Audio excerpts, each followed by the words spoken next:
Terima kasih kepada Ketua Sidang Bakat kita, Seddi. Terima kasih kepada Timbalan Pengarah Pilihan Raya dan juga Ketua MCA bahagian Sungai Besar. Tuan-tuan dan puan-puan yang hadir pada hari ini, saya ucapkan terima kasih kerana sudi menyambut kedatangan saya sebagai calon daripada Barisan Nasional P093 Sungai Besar. Tuan-tuan dan puan-puan, faham ya? Tuan-tuan dan puan-puan, kalau dengar saya punya nama, macam-macam orang cakap pasal saya. Terutamanya masyarakat Chinese, bukan sahaja dekat Sungai Besar, Sekincan dan seluruh negara. Ya betul, saya memang terkenal. Pergi di mana-mana pun orang mengenali saya.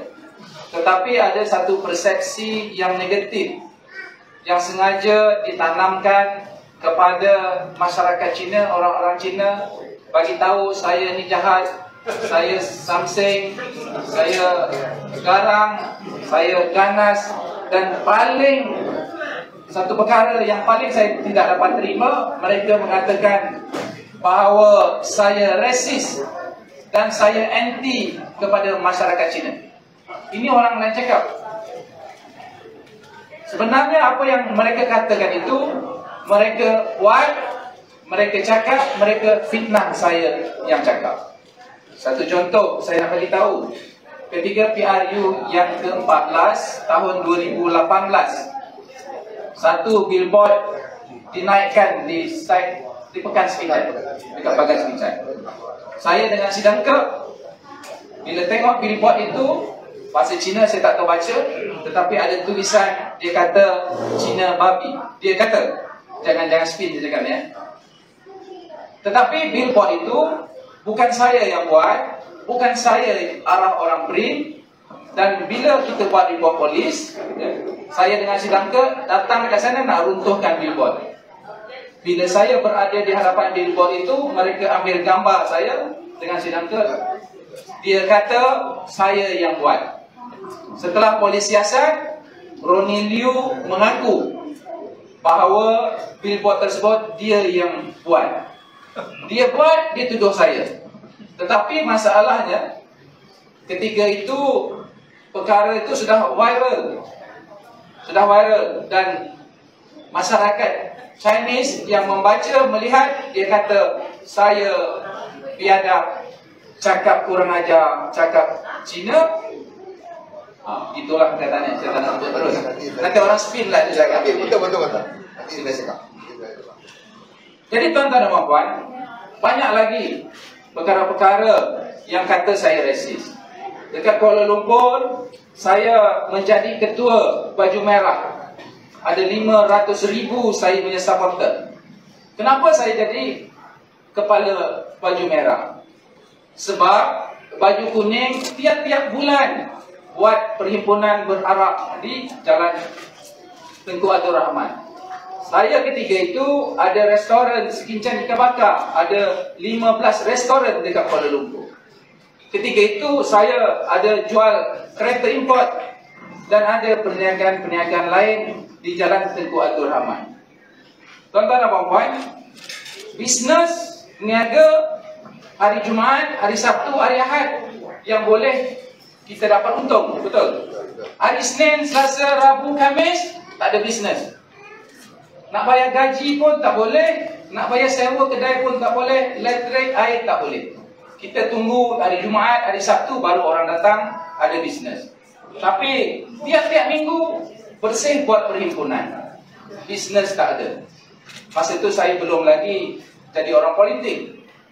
Melihat keadaan itu, saya menggerakkan rakan-rakan. Sebab saya ketua NGO di Kuala Lumpur, himpun pakai baju merah lawan baju kuning. Tetapi malangnya, ketika itu saya tidak bersedia bloggers, tidak bersedia rakan-rakan Facebook yang nak lawan mereka balik. Dan bila mereka cakap macam-macam dalam media sosial, dalam Malaysia kini terutamanya, seolah-olah apa yang mereka kata itu, saya pula yang jahat. Jadi sebenarnya apa yang saya gerakkan baju merah itu, saya tidak mahu Kuala Lumpur dijadikan tempat perhimpunan haram.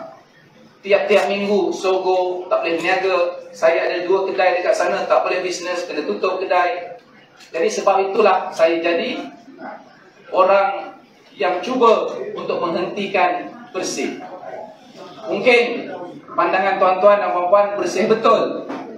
Tetapi kalau kita lihat setelah Barisan Nasional kalah pada tahun 2018 PRU yang ke-14, mana janji-janji daripada Persib mahukan pilihan raya yang adil, mahukan undang-undang yang adil, mahukan undang-undang tidak disalahgunakan. Tetapi bila mereka dapat kuasa, semua mereka langgar. Dia lantik AG Tommy Thomas. Tommy Thomas adalah peguam kepada DAP.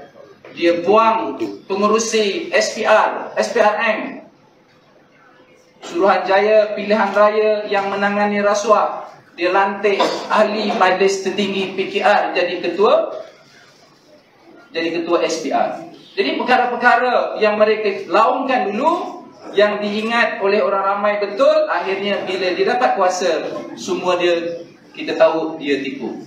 Perkara sudah berlaku, tetapi masalah persepsi yang tertanam di dalam kalangan masyarakat, terutamanya orang-orang Cina, mengatakan saya jahat, saya resis, saya samseng, saya garam. Tapi saya tidak peduli pasal itu. Yang mustahaknya apa yang saya lakukan. Sebagai satu contoh, saya bertuala. Saya pakai tuala, tuan-tuan dan puan-puan. Kalaulah sidang ke pakai tuala, pergi dekat SUK, tengok macam mana sidang ke rasa. Saya bukan tak tahu malu. Saya pun ada family, ada anak. Saya bukan tidak ada maruah. Saya ada mak lagi ketika itu. Saya ada keluarga ketika itu. Tetapi saya bertuala pergi ke SUK kerana ketika itu di Kuala Lumpur, Ampang dan Lembah Kelang, tiap-tiap minggu air tak ada. Bukan satu hari, air tak ada sampai 3 hari satu rumah. Tiap-tiap bulan, tiap-tiap minggu kena. Macam-macam aduan nak buat. TV datang, ambil gambar air tak ada. Orang dah seusia 60 tahun duduk dekat flat, lift rosak, terpaksa angkat baldi naik dekat atas. Jadi saya sebagai seorang pemimpin masyarakat tidak boleh membiarkan perkara itu berlaku setelah saya tahu apa yang terjadi sebenarnya. Mungkin tuan-tuan dan puan-puan tidak tahu apa yang berlaku sebenarnya. Sehingga kan negara kita yang hari-hari hujan sampai banjir, tetapi air tak ada. Negara kita banjir, tetapi air dekat rumah tak ada. Sebab Azmin Ali ketika itu, Menteri Besar, memberikan tekanan kepada Kerajaan Pusat Datuk Seri Najib untuk diberikan projek 8 bilion ringgit untuk pembinaan Langat 2 yang menyalurkan air daripada Pahang nak buat terowong pergi ke Langat.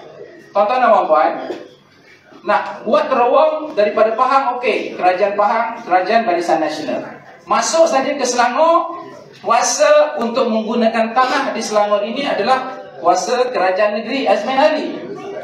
Dia tak bagi, dia tahan selagi Kerajaan Pusat tak bagi projek 8 bilion kepada Kerajaan Negeri tidak benarkan untuk menggunakan tanah terowong menyalurkan air daripada Pahang ke Langat.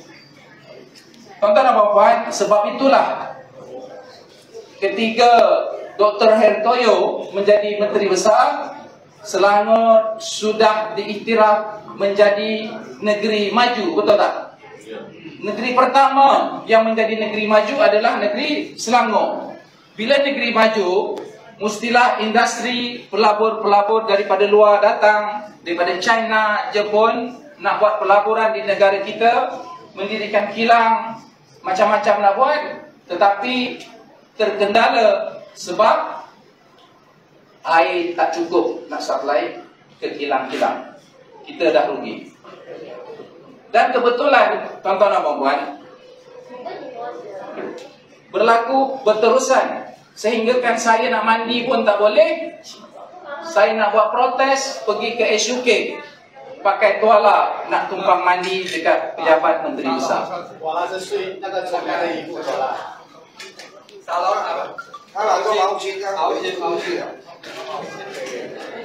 Lepas saya bertuala depan SUK, dapat liputan media bukan saja dalam negara tapi sampai ke luar negara, sehingga kan billboard yang dipasang di dalam Wall Street di US letak gambar saya pakai tuala di sana. Saya betul boleh cek Google. Saya lupa Wall Street apa nama jalan ni. Tapi setelah itu sampai hari ini rumah kami di Ampang dan kawasan di sekitar tak pernah sehari pun tidak ada air. Boleh selesai pula. Jadi ini saya nak memberikan gambaran. Saya nak bagi tahu tuan-tuan dan puan-puan, saya bertuala macam saya kata tadi, bukan saya tak ada maruah, tetapi saya ketepikan maruah diri saya. Saya ketepikan rasa malu saya. Ingat saya tak tahu malu pakai tuala. Orang cakap macam-macam. Tetapi kerana masyarakat, kerana rakyat negeri Selangor tidak ada air, saya terpaksa mengorbankan diri saya. Tak apalah, saya seorang dimalukan, asalkan ramai rakyat negeri Selangor, jutaan rakyat di negeri Selangor dan Kuala Lumpur dapat air. Dan daripada itu, bekalan air pun diselesaikan. Dan yang keduanya, kenapa masyarakat Chinese marah dengan saya? Tuan-tuan dan puan-puan, saya menjadi ketua UMNO Bahagian di Sungai Besar bermula daripada tahun 2013, sudah 10 tahun. Ketiga, saya sering balik kat kawasan Sekincan ni. Saya selalu balik, tiap-tiap minggu saya balik. Saya ada mak dekat sini.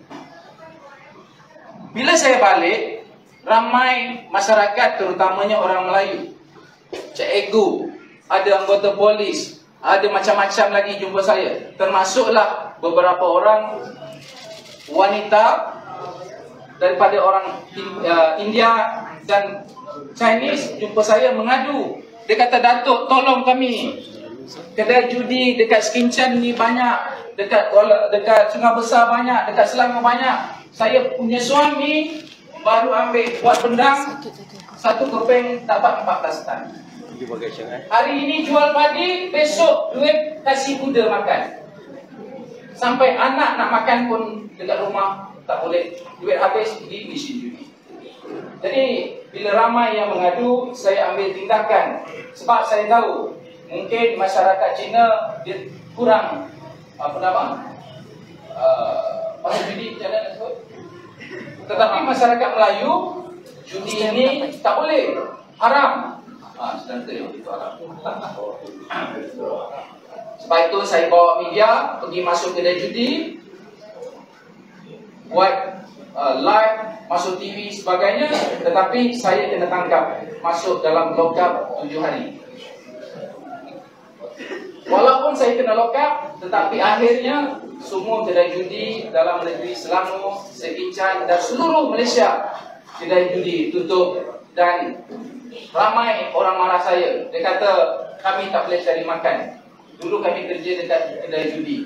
Dan ramai juga kawan-kawan saya marah saya. Datuk, dia kata, kedai judi dah tutup, kami nak main judi dekat mana? Saya bagi tahu, mungkin saya silap. Kalau saya silap, saya minta maaf. Tetapi saya mempunyai prinsip bahawa kalau perkara itu tak betul, macam mana pun saya akan lakukan sesuatu demi masyarakat, supaya masyarakat dalam kawasan kita terutamanya bukan menjadi ketagih judi dan juga akan menyusahkan keluarga. Sebab itulah saya lakukan. Jadi tuan-tuan dan puan-puan, untuk PRU yang akan datang tinggal lagi beberapa hari. Sebab tadi sidang pun tak puji saya. Sekarang saya nak puji diri saya sendiri. Saya nak bagi tahu, adakah tuan-tuan dan puan-puan masyarakat penduduk di Sekincan ini mahukan wakil rakyat yang duduk diam bila tengok ada masalah? Adakah wakil rakyat yang tuan-tuan dan puan-puan mahukan bila ada daripada kalangan nelayan botnya ditangkap, dibawa ke Indonesia, dia buat tak tahu dan dia cakap macam wakil rakyat dekat sini, itu bukan tanggungjawab saya, itu bukan masalah saya. Saya, tuan-tuan dan puan, walaupun saya bukan wakil rakyat, ketika ketua bahagian MCA jumpa saya minta tolong, ada warga di Sekincan nelayan kena tangkap dekat Indonesia, berapa ramai yang saya tolong selesaikan kesnya. Kalau ditahan di dalam kawasan kita, saya minta pegawai itu cek betul-betul apa salahnya. Kalau boleh, bayarlah denda sikit dan keluarkan bot. Saya pergi ke Batam, Indonesia, masuk dalam penjara, usaha keluarkan penduduk Sekincan dari dalam penjara 2 kali, yang melibatkan puluhan ribu ringgit, ratusan ribu ringgit. Saya terpaksa keluar untuk memastikan penduduk Sekincan nelayan tidak dipenjarakan di Indonesia. Akhirnya saya berjaya bawa balik mereka.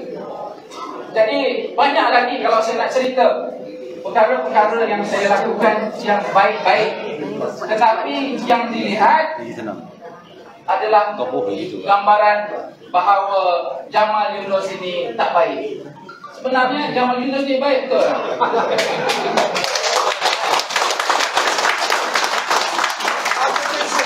他一个人出钱的，他没有收那个钱，一分钱都没有收的，他一个人出钱。Tak apalah tuan-tuan dan puan-puan.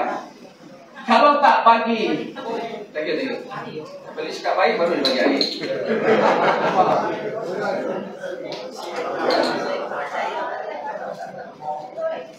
Saya nak bagi tahu, saya memang karakter begitu. Kalau tak betul, saya memang jenis orang yang lawan. Tapi kalau orang minta tolong, bantu, saya mati-mati bantu dia. Itu saya punya prinsip. Rugi kalau orang sangat besar, kalau tak memilih seorang wakil rakyat yang ada prinsip yang begini. Lagi berani, berani beritahu. Saya berani dengan orang yang tak betul, tapi saya takut dengan isteri. Dengan isteri saya tak berani. Tuan-tuan dan puan-puan, jika saya beroleh kejayaan menjadi ahli parlimen, tuan-tuan sokong saya. Pertama, apa yang saya nak rancangkan, ingin menjadikan Sekincan dan Sungai Besar ini sebagai agro pelancongan yang terkenal. Saya dah mulakan, tuan-tuan pun tahu dekat Pantai Redang, walaupun baru siap fasa yang pertama, ada 4 fasa lagi. Sekarang tiap-tiap minggu, Jumaat, Sabtu, Ahad, 5,000 orang datang ke tempat saya. Dia datang ke tempat saya bukan hanya duduk di tempat saya, tetapi dia juga berjalan-jalan. Homestay dekat sini penuh, hotel dekat Sekincan penuh, restoran penuh, semuanya dapat manfaat. Peniaga-peniaga ikan sepanjang jalan Pantai Redang, tengok berapa sibuk ketiga hari, Jumaat, Sabtu, Ahad. Pasar penuh orang. Bila saya lihat semuanya datang ke MCK Wonderland dan nak balik, mereka pergi pasar. Sebab itu saya sudah ada perancangan dan sudah ada sign MOU dengan rakan kongsi daripada luar negara untuk mendirikan dekat Sekincan ini 4-star hotel di atas tanah seluas 7 hektar. Dengan adanya hotel 4 bintang ini, Sekincan akan lebih berkembang daripada segi ekonominya. Jadi, tuan-tuan dan puan-puan, kalau nak jadi wakil rakyat, kalau nak jadi wakil rakyat, bukan hanya setakat datang untuk pergi kenduri, orang jemput kenduri kahwin. Bukan wakil rakyat datang bila orang meninggal, setakat pergi ziarah orang meninggal. Bukan wakil rakyat yang kita mahukan di Sungai Besar ini, wakil rakyat meresmikan mesyuarat PIBG, apa panggil? Persatuan Ibu Bapa Sekolah. Bukan itu wakil rakyat. Wakil rakyat mesti fikirkan terutamanya golongan pemuda belia kita, supaya dekat kawasan kita ini terutamanya Sekincan, akhirnya nanti penduduk-penduduk yang tinggal dekat Sekincan semuanya macam ketua-ketua cawangan yang rambutnya dah putih. Betul. Anak-anak kita semua pergi sampai Singapura cari makan, pergi dekat bandar-bandar, kerana dekat Sekincan tidak ada pekerjaan yang setimpal, tak boleh berkembang. Jadi mereka dekat luar. Jadi sebab itu wakil rakyat di sini mesti mempunyai wawasan. Kita bangunkan kawasan Sungai Besar dan Sekincan ini untuk dijadikan sebagai tempat mendapatkan pekerjaan yang setimpal gajinya dengan di bandar. Jadi banyak lagi yang saya nak cakap. Lebih baik sidang ke yang sambung, dia tahu apa yang saya nak cakap. Betul tak? Jadi saya merayu kepada tuan-tuan dan puan-puan, tolong berikan saya untuk kali ini sebagai wakil rakyat. Tuan-tuan dan puan-puan boleh lihat apa yang akan saya lakukan dalam tempoh 5 tahun. Kita satu keluarga, ya, di bawah lambang Kacing. Jika saya menjadi wakil rakyat di sini, saya tidak akan pilih bulu. Rakyat daripada kaum Melayu, Cina dan India adalah sama di bawah wakil rakyat. Jadi saya harap tuan-tuan dan puan, tolonglah di 19 hari bulan ini berikan kepercayaan kepada Parti Barisan Nasional yang sudah lama terbukti membangunkan negara kita. Terima kasih.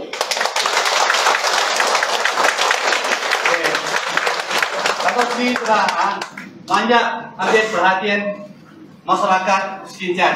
Jadi kita hantar Datuk Sri masuk ke Parlimen. Okey. Hari bulan sebelah kita hantar Datuk Sri masuk ke Parlimen. Okey. Terima kasih. Thank you. Thank you semua yang hadir. Thank you. Okay, thank you.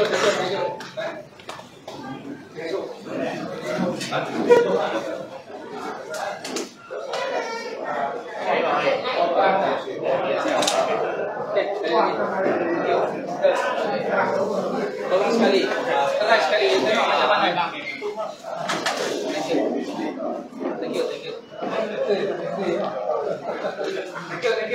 谢谢大家，给大家掌声好吗？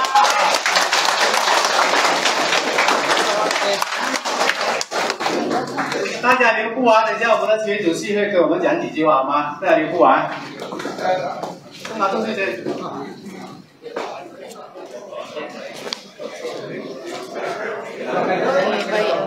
Itu saja daripada Datuk Sri Jamal Mak Yunus untuk pengundi-pengundi di Site B, Sekincan. Terima kasih kepada pelayar-pelayar Facebook Live Datuk Sri Jamal Mak Yunus. Beliau akan gerak ke program yang seterusnya dan saya tinggalkan anda untuk siaran yang selanjutnya. Assalamualaikum warahmatullahi wabarakatuh. Ini kali pertama kali calon daripada Sekincan. Sebelum ni daripada Sungai Panjang kan. Pertama kali.